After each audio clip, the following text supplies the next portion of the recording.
real stuff of living it and hold nothing back. I'm Ginger Stocky with Jay Williams and Aaron Cluley, three friends who are all in very different stages of life, but we know the importance of having honest, loving women around us. And when we need a little extra help, we call up Miss Joyce and we just ask her. So sometimes you just need to talk about life with your girlfriends. Consider yourself one of us now, and let's talk it out together. Let's do it. Let's talk, ladies. We have so much to talk about because So much. we started this journey of changing some habits, of taking bad habits and replacing them with good habits last week. We're actually utilizing Joyce's Make One, Break One challenge information, which is great. You can find it online at breakonebreak1.com, makeonebreak1.com. And it's completely free to sign up, and it's a weekly email that walks you through this. So let's remind people, I guess, of the habits that we were changing. Who wants to go first? I'm going to let Aaron go first. You tend to volunteer me quite a bit, Jay. Because here's the thing. Because I did volunteer you last time, but you really were just like, almost like, I really don't have a lot of habits, but I know. What she said was, I'm super disciplined. Yeah, she did say she was super disciplined. But she is. There's nothing wrong with that. It just made us feel like terrible people. I felt awful. Because I don't have wrong things in my life. No, none. Except then we talked to Joyce, and now I realize I have many things to work on. Right. This Put got the very phone long. down. Yes. So last week I worked on putting my phone down when I'm home with my family to be more present with them, to focus on them and not on emails coming in or what's happening in the whole world of social media, which is so important. That's a big one for all of us. It's a big one. Yeah, it's hard. And I hate to admit how difficult it was. Was it? But because it's a habit. Yeah. So you see your phone sitting there. So I would go to pick it up, and then I would hear the Lord and Joyce in my head. It took them both to say Reinforcements. Yeah. But it was I had to be very intentional about it. But it was so cool because not that I interacted differently with my kids, but I was more present, focusing on what they were doing and what they were saying. So we got to have some really cool conversations this week, and they were asking questions that I got to be more present for. And I mean, we would have probably talked about it even if my phone wasn't out, but I don't know. I was in the right mind. Erin's a working mom with a husband and two busy preschoolers. They're so cute, guys. They're lovely. They're the cutest little kids They are. ever. They really are. They keep you hopping. They keep you hopping. But you still have a phone in one hand, which is impressive. Yeah, right? I mean, that's a talent. It's multitasking. Yeah, I'm a really good multitasker. And we can all do it. But we know for sure that what Erin said is true because in the group text that we were bombarding her with every evening. We couldn't help it. I love you guys. It was terrible. And I forgot She waited, though. She didn't answer She us. didn't. And she's just like, Until guys, later. you guys know what time it is. And part of me didn't answer because I knew you knew what I was doing. It was a bad habit. test. But I needed your help with my habit. So how'd yours go, Jay? Isn't that selfish? I know you got your habit, and I know you probably breaking it. Help me with mine. Break yours to help me Break with yours mine. to help me with mine. It's called accountability. So how'd that go? How'd that go, Jay? It didn't go as well as I would have liked it to go. My habit to break was to eat. Well, I don't eat enough. I typically get so busy with life, get so busy with work, with family. I'm married and I have a daughter that's 15 and I have jobs. It seems like I have lots of jobs. Multiple Our jobs. busy lady. Yeah. And Jay's just singing all over the place. Singing all over the place, you know. I love to do what I do, but because I do so much, I oftentimes don't prioritize eating much. Yeah. And I remember in college, I used to be so disciplined with that. Like I was the same. I was a lot like our friend Megan. I was a person that I had a turkey sandwich every lunch with pretzels and an orange. My friends thought that I was so crazy, but I was so disciplined with that. But that was before I got married. That was before I had a kid. Things change. Life Yeah, got that in was the way. before I got had a job. And so somewhere down the line, I stopped prioritizing my health and stopped prioritizing, eating enough. That busyness, work was more important. Like getting things done, checking things off my checklist was more important. So that was my habit that I needed to at least attempt, okay? Yeah. Attempt to break because I didn't break it yet. I ain't free yet, y'all. So we hear from Jay, and she says, I ate a donut, and I feel really sick. And so I'm texting them What this kind of stuff. donut was this? You didn't do it right, Jay. You didn't do it It's right. like, I don't know what, seriously, I think my body was almost not rejecting food. It was just not used to eating so much that Sure. I was just getting sick. It's like, ugh. I wasn't eating tons, even though I did go to a wedding and it was the most, I don't know, I felt like I was on a scene of Beauty and the Beast where they're like, be our guest, be our guest. I mean, it was to go to that wedding. Oh my Yeah. goodness, it was so much food, and I was like, "Well, Lord, you really set me up, huh?" But I was just trying, and I was like, "I can't eat anymore." But that was one day I did eat a lot, but I did. And I know we'll probably talk about it later, but it was a hard habit to break to not get. I'm like, oh my gosh, it's late, and I haven't eaten anything. So yeah, that was my habit. That's good. So I'm working on the sugar habit because it's kind of a newly developed thing that I know that I've done as a stress release, which is such not a good thing.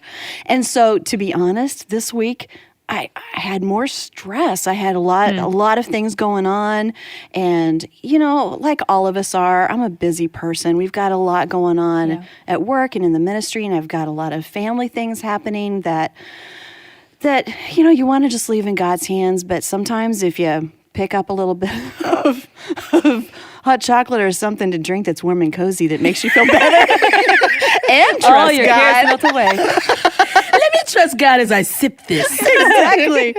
So I worked hard on that, and I did pretty well. It was not perfect. You did I have a long way to fantastic. go.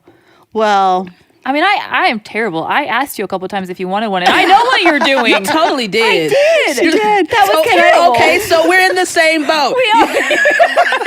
We're all not helping each other. But the other thing we did, which because you inspired me, Aaron, to do this, we didn't turn on the television one night, which is a big deal at our What house did you because do? I told you I just need noise all the time. I love activity and stimulation and noise, and so I talked to my husband. What? I know. She said it What like, was that even she's like? like, guys, I talked to my husband. Was he so confused? I like him. I still like him. So it's a good thing. Yes. So this thing that Joyce says about replacing bad habits with good habits is really true. And the whole sugar thing, I really did focus more instead of that as a stress relief by spending more time with God and praying that's more. good. And it's not easy because it's a habit and you do it without thinking about it. Yeah. It's like, what's in my hand? How did this get in my mouth? What's happening? Stop. Yeah. But when you do purposely replace it, it just makes sense. Yeah. It works. One thing I had to remind myself was when I would fail and pick up that phone again or get distracted, just like Joyce reminded us that doesn't mean I failed forever, but just try again the next time. Just give myself some grace and try again. Yeah. Well, to all of our friends who are listening, you're part of our girl posse too. So we want you to be part of this. We Yes. hope that you're all working on habits as well. We'd love to hear about it. And today we are going to focus on a habit that I have a huge problem with, and I know both of you do because I know both of you. And it's the hurry habit. Oh, man. She wrote this one for me. It's so true. Yes. So let's take a listen to what Joyce has to say about the hurry habit, and then we'll talk a little bit about it. Awesome. Okay. Everybody, it seems like, is in a hurry, but a lot of people don't even know where they're going. And I like what one man said, Soren Kierkegaard, most men pursue pleasure with such breathless haste that they hurry right past it. And that's true. We're so busy trying to enjoy our lives and working so we can have things that we can enjoy, and yet most of the time we're too busy to enjoy any of it. And so you can hurry on the outside, but you can also hurry on the inside. And I actually think that when you're in a rush all the time in your soul, that does a lot more damage to us than what we can ever imagine. Now, I have lots of experience with hurrying because I have a lot of things that I'm doing, a lot of things I'm responsible for, and I'm a pretty quick person anyway. And so I've had to really work in this area, and I'm still letting God teach me in this area. My husband's mom she raised all the kids, 8 children, and Dave's dad died when he was 16, so they still had lots of young kids at home. They didn't have much money, and she cleaned homes for people, and she was just very, very busy. And so she just hurried all the time, Well, after all of her kids were gone, and she was up in her 70s, and she was living with one of her other kids, I was over there one day, and she was making me some coffee, and I noticed that she was just running from thing to thing to thing in the kitchen. And I said, "Why are you in such a hurry?" She said, "Oh, I don't know, that's just a habit I've got." And so sometimes we get in such a hurry that it becomes such a part of us that we don't even stop to think that we don't have to live that way. And I'm just encouraging you to make a decision today that you're going to calm down, enjoy the trip, enjoy the journey, take the time to enjoy some of the things that you've worked so hard to attain in your life. So this whole concept of enjoying the journey, I love that. I mean, that really is one of, I guess, the keys in my life is I love adventure. I love to accomplish a lot and go. And one of my biggest fears is to miss out on anything. Yeah. I mean, I think that says something about all of our personalities. You know, I think that we all want to accomplish a lot, which keeps us busy, but we want to have fun at the same time. Right. Yeah. So, but that whole thing about making a decision to, even when your life is hurried, you don't have to be hurried on the inside. Yeah. Yeah. And sometimes it works better than others, but without making that decision, it doesn't work at all. That's really good. That's the one thing that stood out to me is that sometimes we are just busy. I have 2 little kids and a husband, and I'm working. And so they have to eat every day. I have to do things for them because they're too little. They have to have a bath. I have to go to work. So some of that is just part of life. But I don't have to feel so hurried on the inside. Yeah. How can you live in that space where I am enjoying my life and calm inside, even though I have a lot to do? Yeah. That's really important to stop. And that's one thing that I've learned from you, Ginger, is even in conversations, because I'm a communicator. I love to talk to people. But one thing I realized about you, Ginger, and Aaron, you do this as well. You all keep conversations going, but then you are okay with your Selah moments. And what I mean is like, you're okay with the silence for a moment. I've learned the same thing from Ginger, too, because I used to feel the need to fill the silence. But you do so well at just sitting there and, I don't know, just being in the moment. I feel so boring now. No, because you have really healthy dialogue and conversation when it's time. But then I've also allowed myself, because of what I've noticed from you, is to stop and process, what's been said and what I'm going to say next. So that's something that, I'm still working on is being okay in the awkward silences sometimes, so that helps you even enjoy the conversation. So enjoying the journey, enjoying the moment, it's all things that I have to intentionally do is stop. Like even with Instagram and stuff, you want to take photos of everything. Sometimes I'm just, I okay, let me take a bunch of them now and so I can enjoy my trip, but it's hard to do sometimes. And also we're all, as we've talked about, in different stages of life, right? So Erin has 2 lovely preschoolers and she's working, and Jay is all over the globe and she's got a beautiful 15-year-old daughter, and I have 2 grown daughters and a brand new, well, actually the most lovely baby on the planet.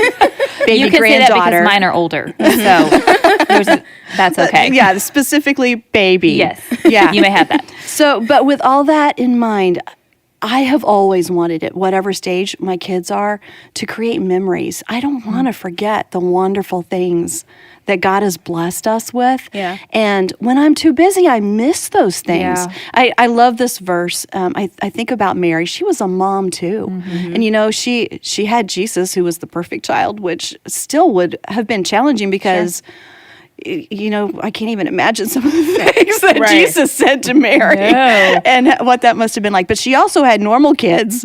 So, but with everything that was happening in Luke chapter 2, verse 19, but Mary treasured up all these things and pondered them in her heart, because she wasn't just running Yeah. She was creating memories. And with Joyce talking about enjoying where we are and what God has given us, Yeah. if we don't slow down enough to see those things and ponder them in our heart and treasure them, then we're running too fast and the memories go past us. I thought about that exact thing last night. We were doing bedtime, and my husband and I joke that it's a race to see how fast we can do bedtime, because by the end of the day, you're just done. And we have worked, and we've done dinner and bath and all that, so we're done. So That's reasonable. Yeah, it's fair. Yeah.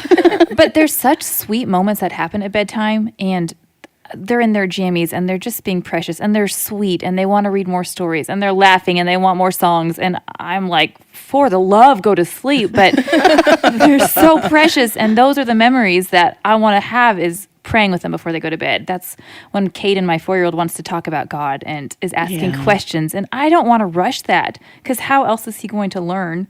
And those are moments that I don't get to have back. Yeah. But I can't hurry that. Peace is such a great thing, and when we're hurried inside, Yeah. we're not peaceful. So Yeah. Joyce is going to help us out with this important point of living in peace. 1 Peter 3:11. Yeah, I'm a pretty peaceful person now. I would say that most of the time I'm just pretty peaceful. That doesn't mean that I can't get upset or that I don't still see a little temper flare once in a while, but I'm a pretty peaceful person. And you know why?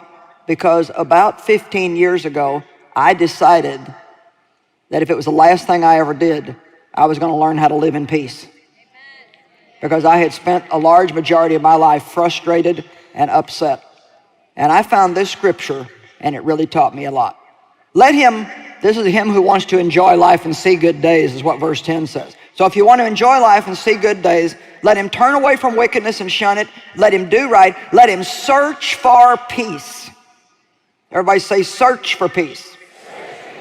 Harmony, undisturbedness from fears, agitating passions, and moral conflicts, and let him seek it eagerly. So we have to search for peace, and we have to seek it eagerly. Then it goes on to say, peace with God, peace with yourself, and peace with your fellow man. So let me just throw this out, because I always have to get this foundation in. If you're not at peace with yourself, then you're not going to find peace no matter what you do in any area of life. So the first thing you got to do is decide, okay, I'm not perfect. God knew that when he got me. I don't have to be mad at myself. I don't have to be in a war with myself because I make mistakes. I'm not where I need to be, but thank God I'm not where I used to be. I'm growing. Amen? And you can enjoy yourself while you're changing. And if you don't learn how to enjoy yourself, you're not going to learn how to enjoy anything else that you do. You know why? Because everywhere you go, you're there. So no matter what you're doing, if you don't enjoy yourself, you're going to run into yourself everywhere you're at, and you're going to be miserable. So we really need to stop all this hurrying and frustration and upset. And I want you to form a habit of being peaceful. I'm talking about breaking the hurry habit, but I really could have called it form the peace habit. I'm at the point now, and I know that many of you have reached this point too. My husband was born this way, but I wasn't. I had to catch up. Where the minute that I start to get upset, that's like my alarm clock to change something. I can't do it anymore. It's too hard on you to be upset. It takes too much of your strength and energy and power to be frustrated. And to hurry all day long just absolutely will wear you out. It just will wear you out.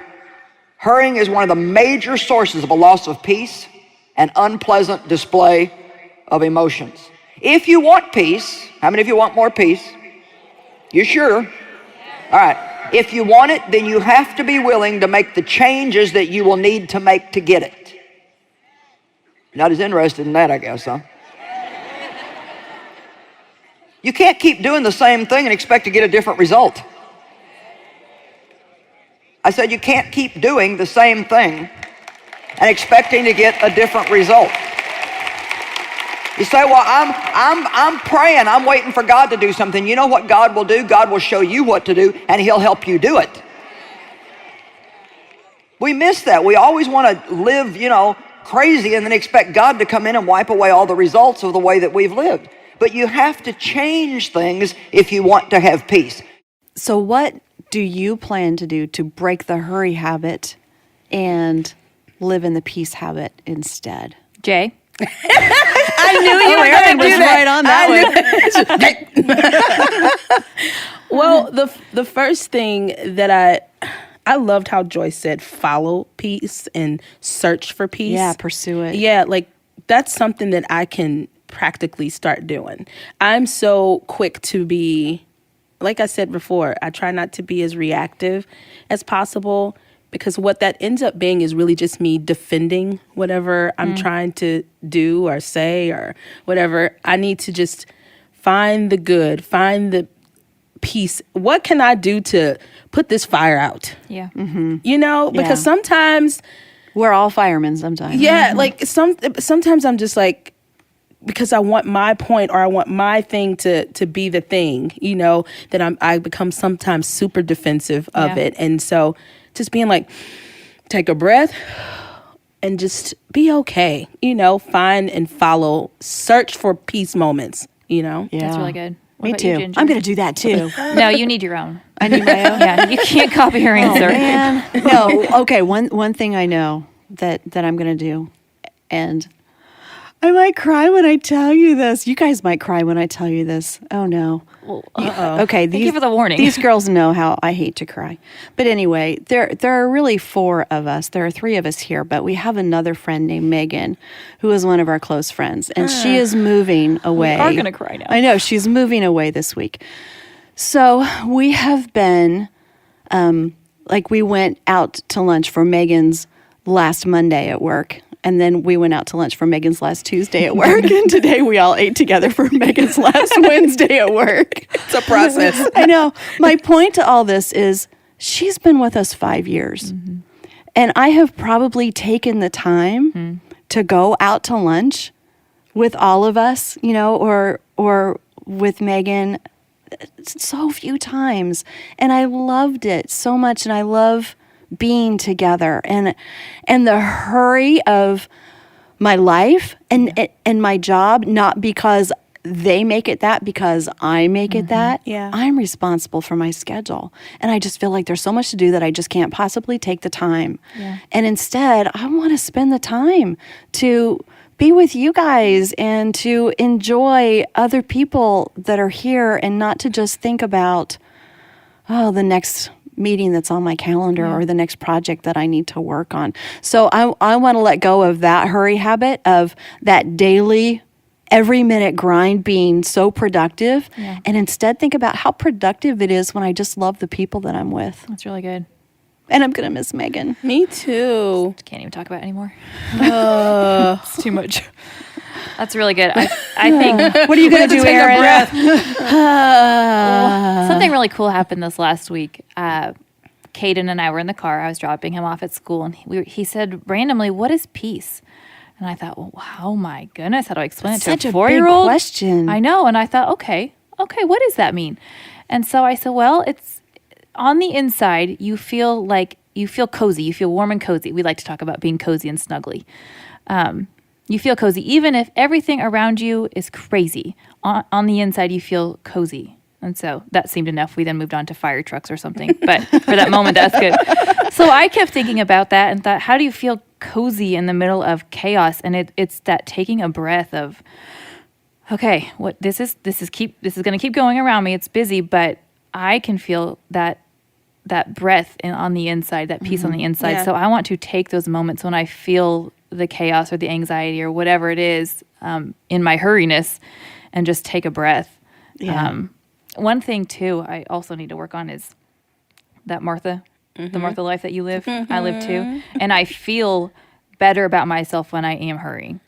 So Like more It's accomplished, almost like I've done it. I'm Yeah, doing it's like it. a And pride don't you thing. love to tell people how busy you are? Yes. Booked, I do. okay? It's a horrible I'm busy. pride Yes. thing. I've just got so much to do. because on the days when you don't you feel Booked so and embarrassed? busy, baby. Okay. Those are my words too. It's exactly what I say. I have so much going on. I can't see you today because I just have a lot on my plate. But I want to work on that. That even if I don't, if I have a slow day, that's okay. Yeah. Yeah. What can I make time for that day? Who could I hang out with that day? Or I need to not find my identity in my hurriness.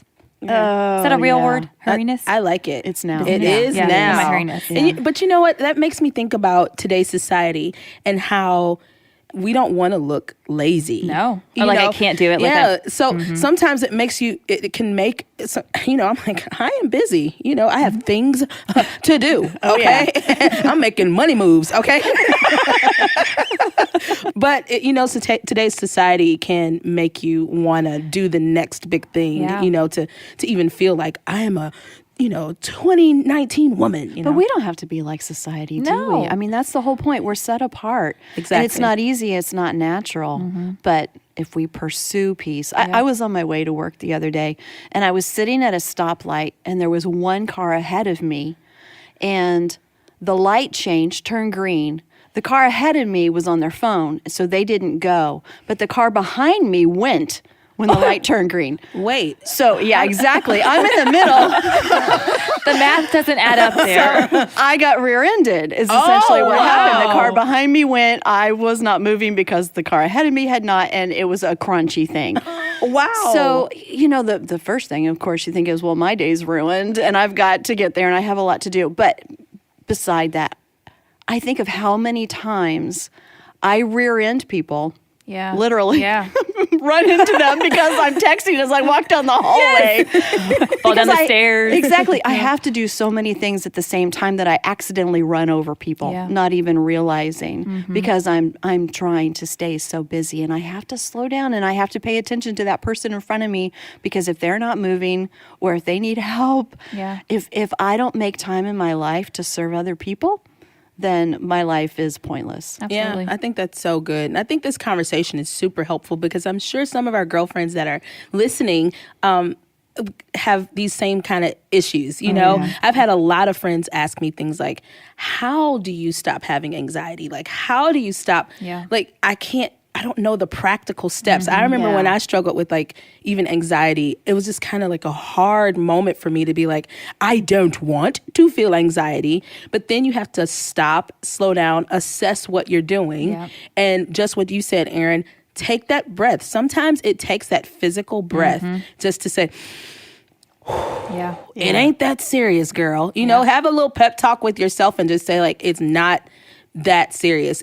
Whatever needs to get done, God will get it done. Like God is in control. And so I think that practical, just taking a breath, looking at things, assessing, but then giving it to the Lord, doing your part, but giving it to the Lord. I think it's so helpful for me, and I'm sure it's helpful for other people. So a really great way to kind of top all this off, a good conclusion and really, really helpful practical thing for anyone listening right now is to go to our webpage, JoyceMeyer.org/podcast.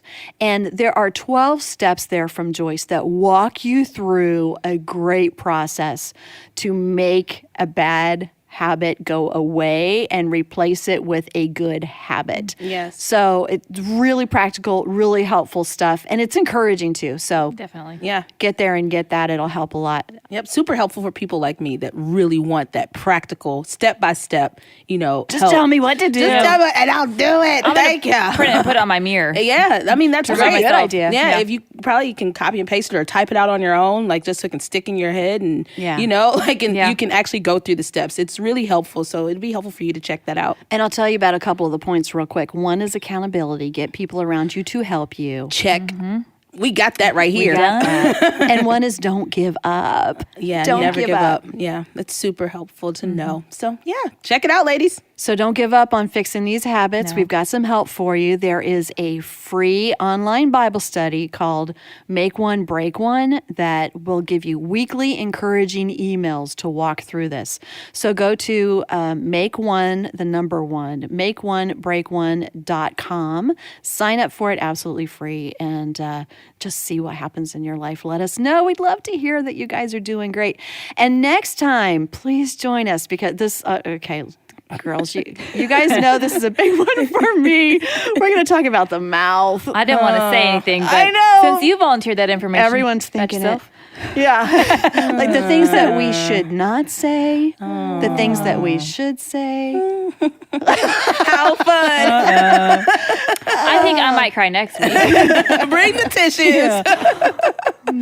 So that's what we'll be working on. Please join us and we'll all work on it together. We'll let God take the